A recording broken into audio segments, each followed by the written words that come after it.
Okay. Let's sit down and have a chat into Koreada. You and I, we have some things to interrogate here, exercise our minds, our historical perspective, the reality of the world we live in, and have maybe some closing remarks if that is possible. Yeah, it's me again in Koreada, my friend. There's a subject here that is broader than I can be able to delve in, dissect, expose its merits and fallacy, and maybe give my own perspective and my take. It's all about track and field, athletics, running. Forrest Gump run, and there was a straightaway somewhere, and he kept running. What is running all about anyway? People, even doctors, recommend running as being a remedy, a prescription for those of us who have been immobile. They talk of exercise and get out there and run, jog, walk. So it has a global appeal. So in many ways, and one, it has a health appeal, a fan appeal. It is. I think running athletics seems to bring all kind of people from all kind of walks. It's say that at one point, Prophet Elijah ran 42 kilometers and overtook Jezebel from Mount Baal.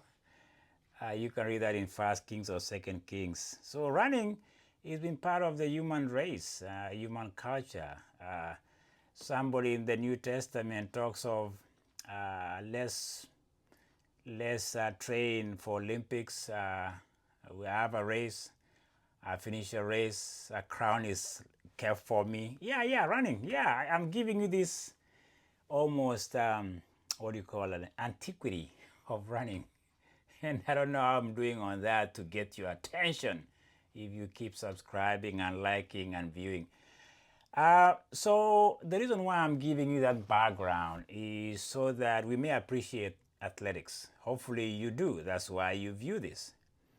Because there's a liberating part of running that we take for granted, the freedom. When you see the young ones just running, there's a beauty to it. This movement that is very natural. It comes with 4 legs, 2 legs. Flying is not really for everybody. Some people are scared of flying. Not many of us do, unless you have special wings. Well, let me tell you why I'm bringing this up. Track and field as a sport is in demise, is in decline. Michael Johnson, in his speech, when he first introduced this Grand Slam track that I've been having my take and having my interrogation, his success, his shortfall, is that he thought he was going to be the messiah to reconfigure running or track and field into the mindset of the present generation and try to lure them in. How he's doing that depends on time. I think it depends on finances and depends on how the fans are drawn in. It's a good thing. I think you need to reinvent yourself every now and then and rethink, because the world is changing. The world has a very short attention span, if at all it has any. If you look at TikTok and you look at anything that is in this internet or social media, it's barely there, and people think they understand something. So the comprehension level or appreciation level for most of us has been shrunk over the years.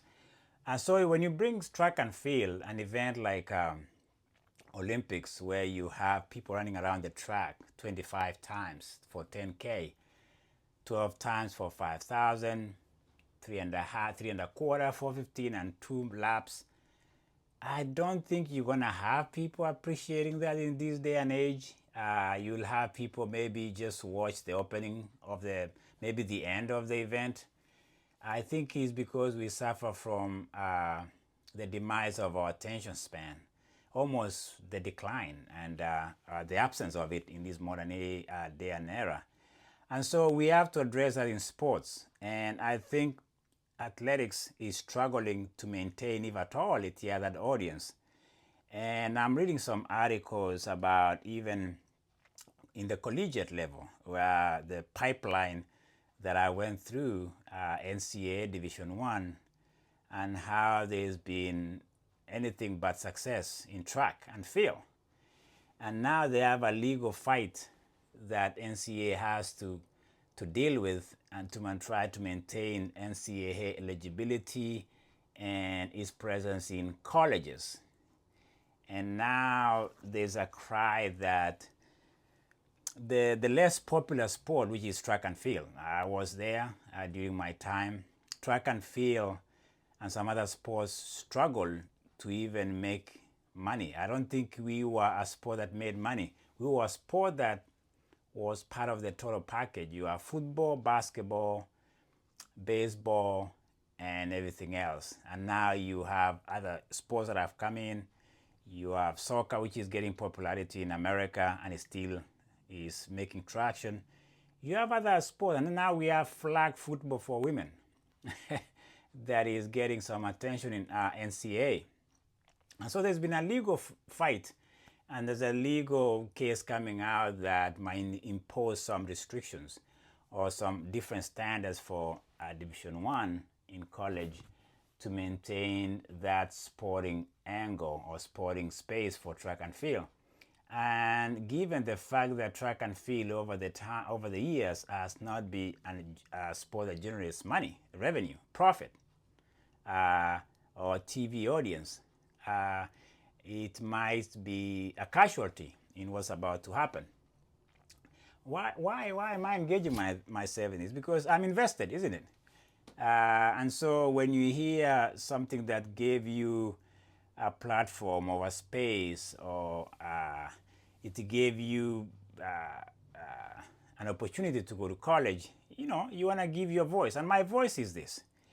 I think if you look at the history of NCAA as an association that was promoting sports and in college, it had its own flaws. First of all, if you look back, I've talked about that NCAA and colleges in America found a loop, which they call a pipe. So they used to recruit international athletes from countries like Kenya. I've talked about people like Henry Rono, Mike Boyd, the legends that came to America and participated in sports and promoted the track and field and sports in these colleges and made these colleges popular, and people paid attention, and of course they put them on the map. But that was not as beneficial to athletes as people might think. Yes, they promise you full scholarship, you go to school, tuition and boarding, and you go to class, you don't have to pay for all that. But there's a price that people don't mention, the price of physical attributes or physical price you have to pay. Training, competing, traveling. And some of us, we remember this vividly. And you had no money in your pocket. I mean, $20 was the legal amount you could get. So they pay for your tuition, your boarding and your books and all that, but you have no penny in your pocket. To me, that was kind of something that NCAA exploited a lot because they didn't want to have these athletes make any form of money to even maybe support their families. Some of us who came from poor families. That became a problem. Then you had boosters who would cheat the system and pay some of these athletes, and if they were caught, it's a problem. Boosters are like people who support, they give money to these sports in colleges. So that became a loophole. It came almost like a dark side of sports, but it was necessary because some of these athletes came from poor background and they didn't have any money during their semesters and even to buy anything. So when you have that gaping hole, somebody else is going to fill it up, and the boosters and some illegal transactions happened, and it was illegal according to NCAA. And NCAA in itself was above the law because it was almost like a private entity until the last few years they've been found wanting. And now colleges have introduced what they think is something that's more modern, where you have to pay these athletes. They've increased now the requirement of full scholarship, meaning you can't have walk-ons. And so walk-ons are people who just join maybe our track program, but they're not paid, or that nothing is paid for them as far as school is concerned. So they just participate, they wear the uniform, they give us the points if we are doing conferences. So those are jobs like people were bandwagoning, but they could perform too, but they were not eligible. Maybe they qualify maybe for books or 20%, something like that. So, but now, legally, they're supposed to have full scholarship, and they've gone now from numbers. They've given schools numbers in Division I from 35 to 45. If you think of 45 scholarships in track and field, and when you think that track and field is not as popular and revenue-driven sport, Division I schools will be like, we don't care about track and field. You can eliminate that. Let's keep baseball. Let's keep, the most popular sports, and, talking about football and basketball. That's where I'm talking about, and the fact that track and field has struggled to add value to its market. I remember back in the days where we had to raise funds. For instance, we could have what they call Cajun. What was it? It was like Cajun something, where we had high schools come from Texas, the whole of Louisiana. Maybe they pay a fee to come. We'll be selling stuff to them. I don't know, some of this stuff that we used to sell. And the other day I was talking to my former coach, and they say these things are not there anymore. Raising money for the team is not there anymore. I don't know whether because they found money or they could not maintain that kind of avenues to generate some funds for this track and field, which doesn't really make money by itself, because many people who come to these events don't pay gate fee. They just walk in. So what we used to do is sell them stuff like candies. What is this? Ice drinks. I remember we used to be told to participate, give a hand. So that tells you that we were not making money. We were depending on football money and basketball because they have audience. They have fans who come to these shows and they pay fees, gate fees and all that stuff at the gate. We don't have that. We didn't have that. It was an open show. And we had to travel. If you go to Texas Relays, I think they make money. I don't remember whether you pay the fees, but I think you are invited. There's something you pay. So my conversation with you guys is to realize that, yes, I've talked of the beauty of running, the beauty of athletics. But in this day and age, you are competing to keep it relevant in this day and age whereby you are either making money or that sport is relevant. It's going to be obsolete. And track and field, from Michael Johnson trying to come up with this Grand Slam series, is like, we're not making money. We are just Olympiads. The only time track and field is really relevant to most people, if I may say this, is during Olympics. It's a big show. You have Shakira's, Noena's, you have Jacob, the big names. They're out there, they are the brand. But most of the time it's because the Olympics are a big stage. That's where people are like, oh, they are athletes. But during the rest of the time, 4 years before that, track and field has struggled. And mostly in America, where you have all kind of sports. You have UFC, the wrestling mania. You have basketball, baseball, football, beach volleyball, all kind of anything but. I think track is, in collegiate level, I was reading some stats that are very staggering and very almost, it makes you want to say, how did you even come this far?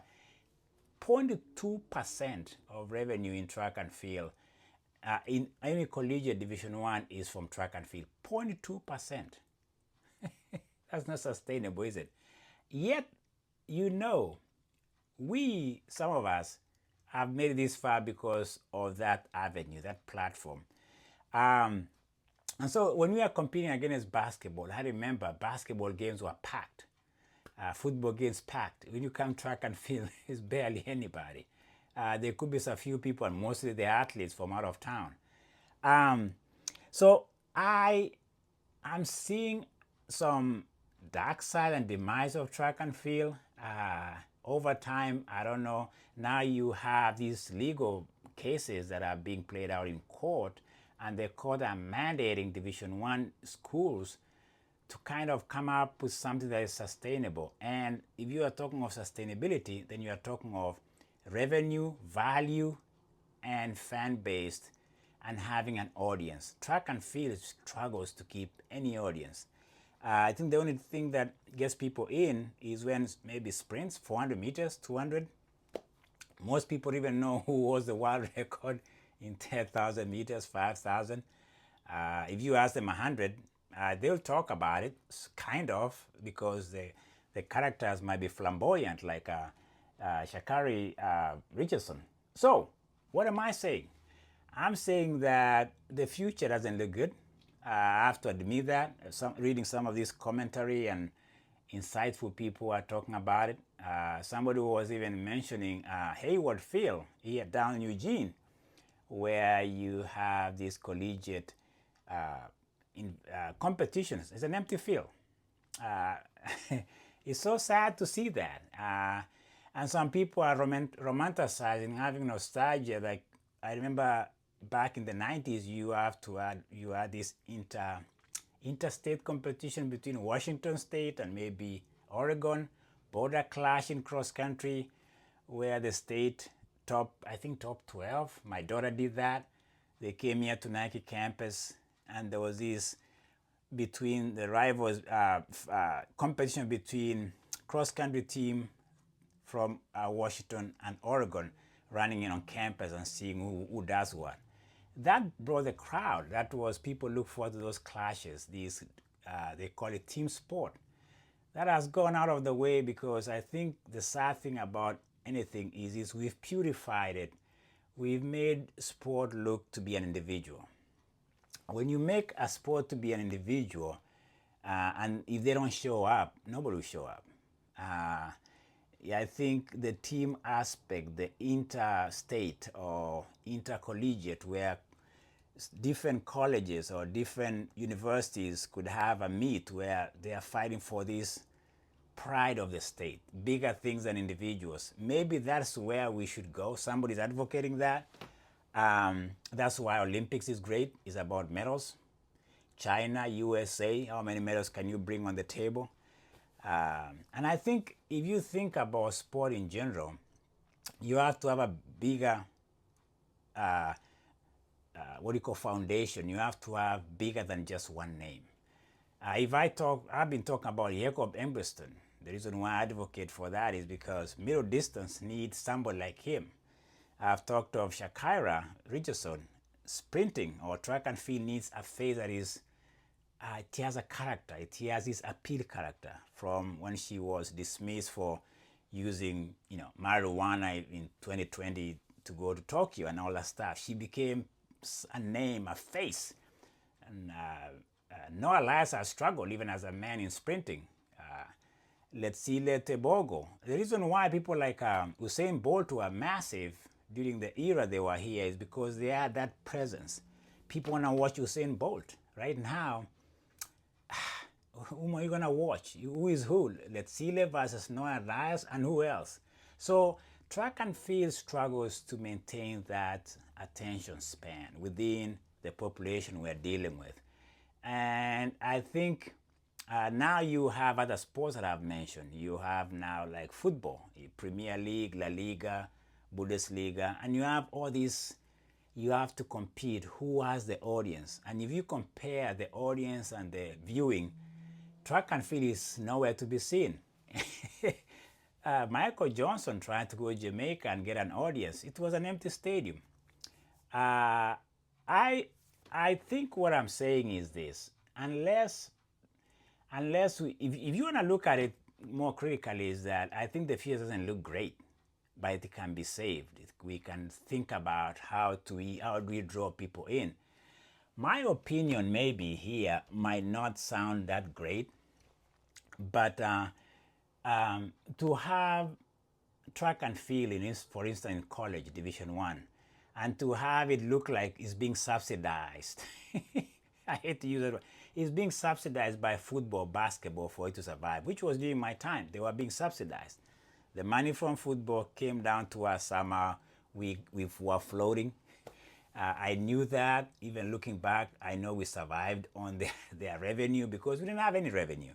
And to hear some of these presidents in colleges right now talking of saving track and field in college, so that because it's a pipeline to Olympics, which is.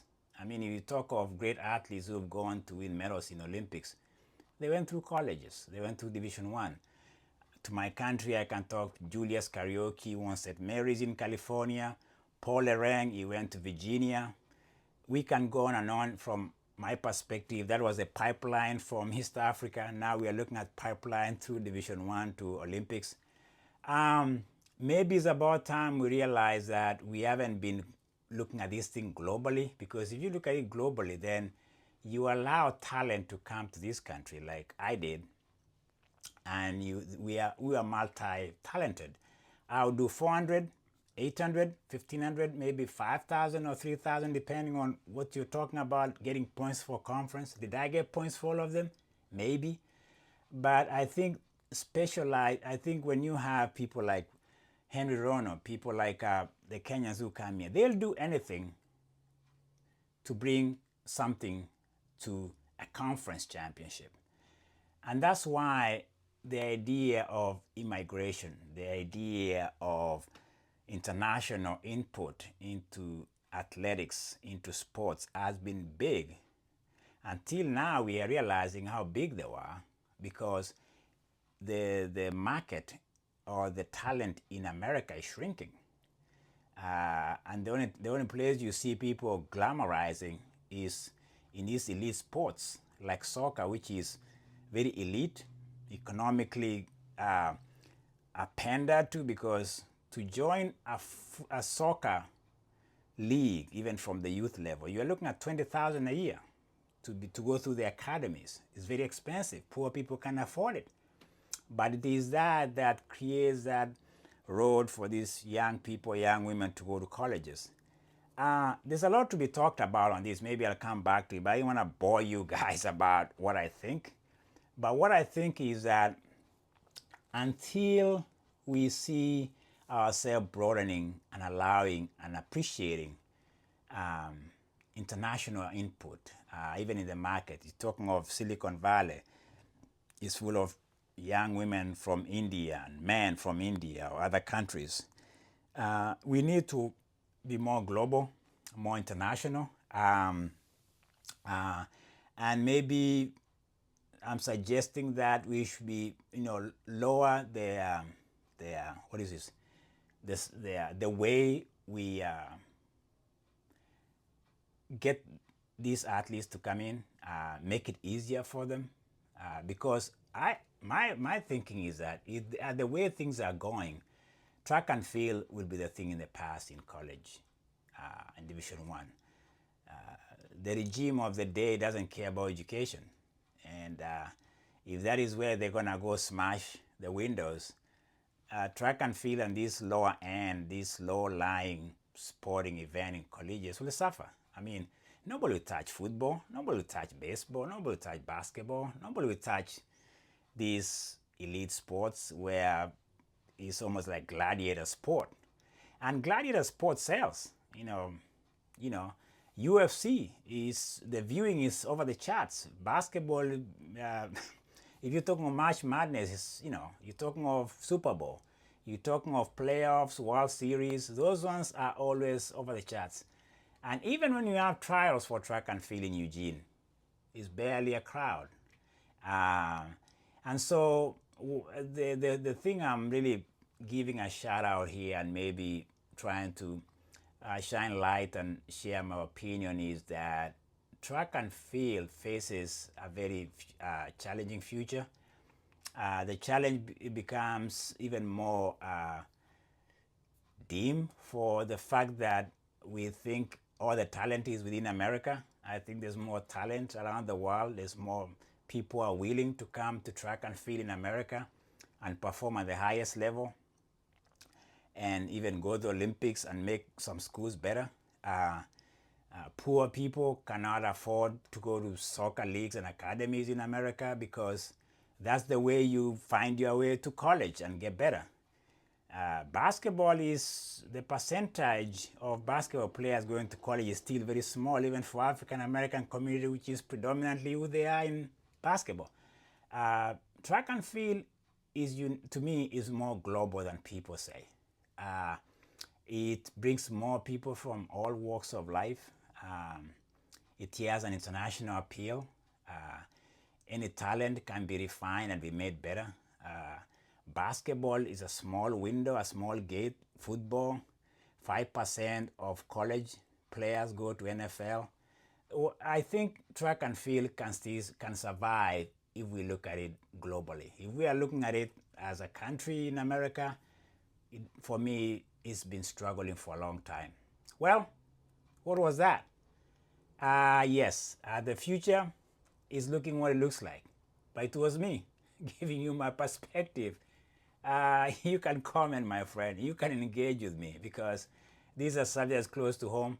I'm here because of track and field and Division I that I went to in UL, Lafayette, Louisiana. Well, I was there. We used to sell, what is that? Ice? What is that thing? It's a very good drink. You put in ice, you put some flavor, you suck in a straw. Come on, my friend Kevin, tell me what that is, man. I forgot. Talk to you later, my friend.